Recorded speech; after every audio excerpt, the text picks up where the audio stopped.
Romeo claims that Stelvio Quadrifolgio is an SUV that doesn't quite feel like an SUV to drive. What's the point then? Why not just get Giulia Quadrifolgio? Are you really going to pay £9,000 for a slightly bigger boot space? To be fair, when I look at this car versus other SUVs, all of a sudden, most of them paint a pretty sad and miserable picture because this thing is absolutely gorgeous.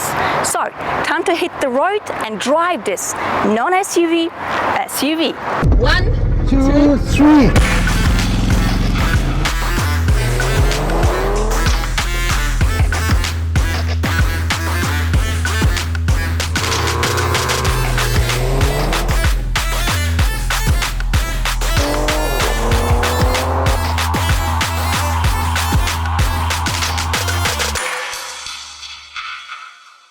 Well, this wouldn't be a proper test without measuring the acceleration. So launch control, here we go.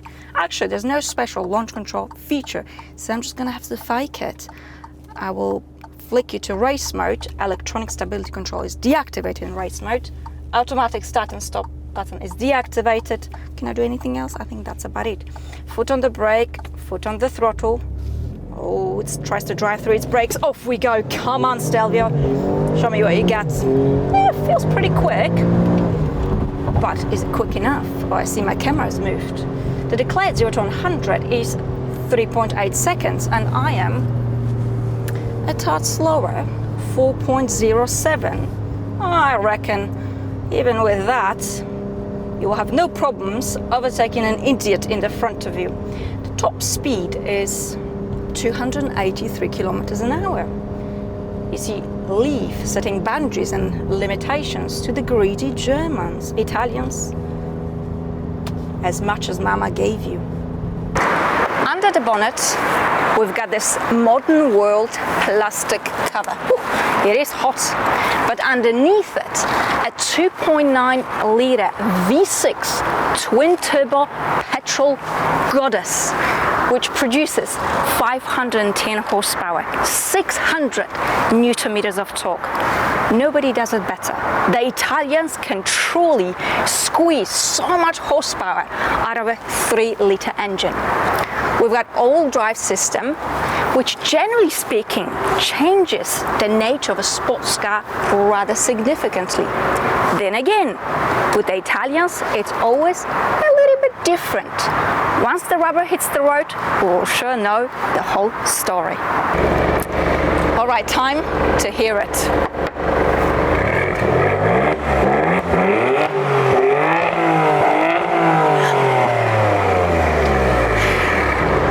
Oh yeah, baby, no soft limiter here, proper Italian blood. Now the full sound you're gonna get in race mode, which is all right. You want a reason to buy this car? This is your reason, and that engine is your reason.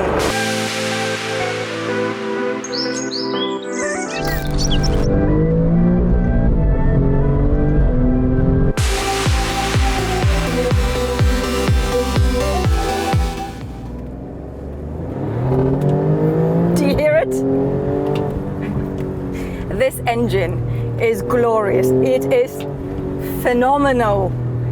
Rumor has it, this is a Ferrari engine. Well, it is. I know it. I agree with Alfa Romeo 100%. This does not feel like an SUV, simply because there isn't an SUV quite like it out there that can give you this.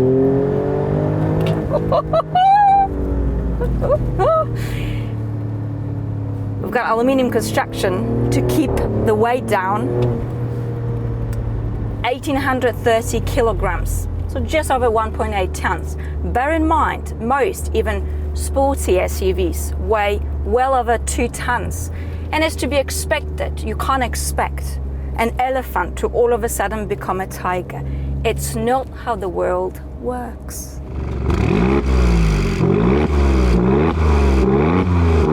The chassis here is set up in such a way that it holds the car flat.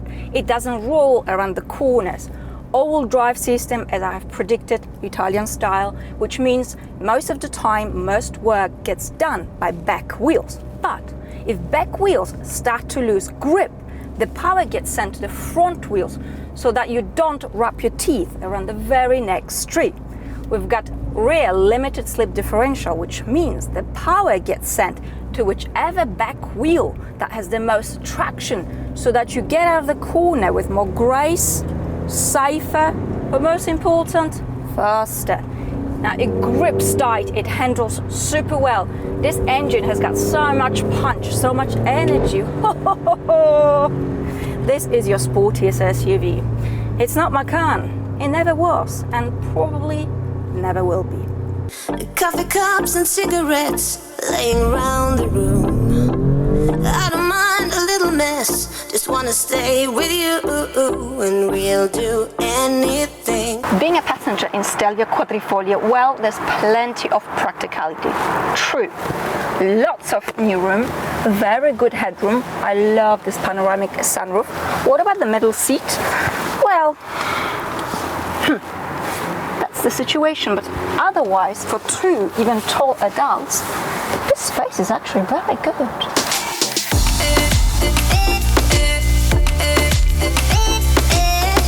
The famous boot space. This is supposed to convince you to buy this car over Giulia Quadrifolgio. Fine. 525 liters of space. In fairness, the shape of the boot is extremely practical. You've got some useful hooks, and that's enough. I love the boot space. Drive me up the coast, boy, wanna hear. But there is a price to pay. Although Stelvio Quadrifolgio is reasonably comfy, the suspension feels firm and at times it does fidget. Even though adaptive dampers, which by the way come as standard, do come in handy when you want to drive in sport or race mode on a very bumpy road, don't expect peachiness. This is not a fluffy but wild cat. We've got high performance sport brakes to stop this beast. They are not too grabby yet very effective and balanced just right.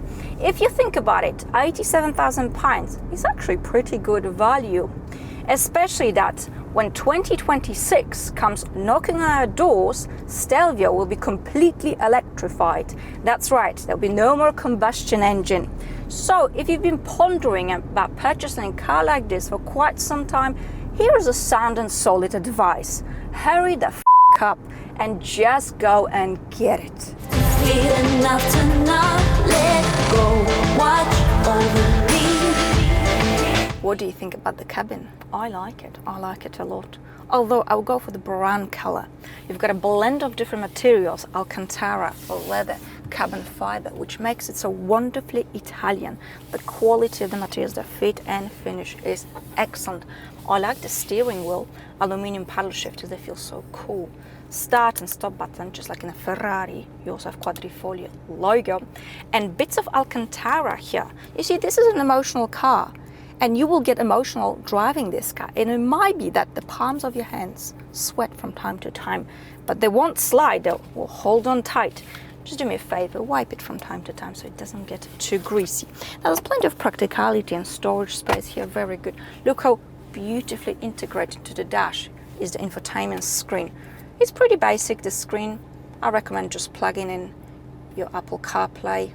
It's a bit fidgety, but you don't buy an Italian car to have the latest infotainment system, do you? Nevertheless, it's usable, it does the job. But you see, I feel that the cabin has been designed around the fact that this car is very powerful and you cannot get distracted because you see you've got all the physical buttons for your climate control. You've got physical knob for volume control. You also have the swivel with which you can operate the infotainment screen. But otherwise, it's gorgeous.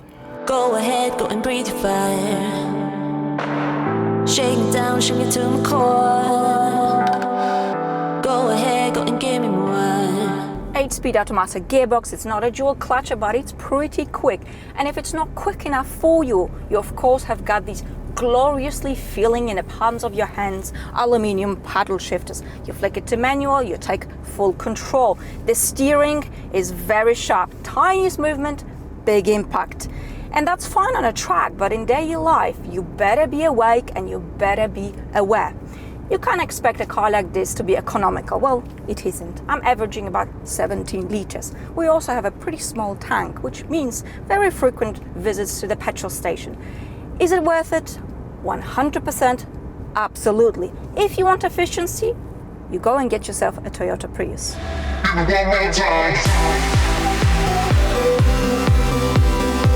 So is it really an SUV that doesn't drive like one? Without a doubt.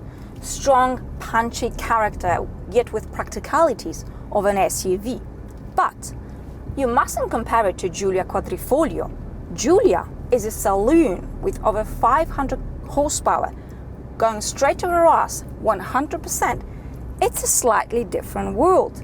Nevertheless, this is such an exquisite piece of work. It's not a vehicle for timid or shy, but it could potentially be such a happy and powerful compromise if your wife wants an SUV and you don't.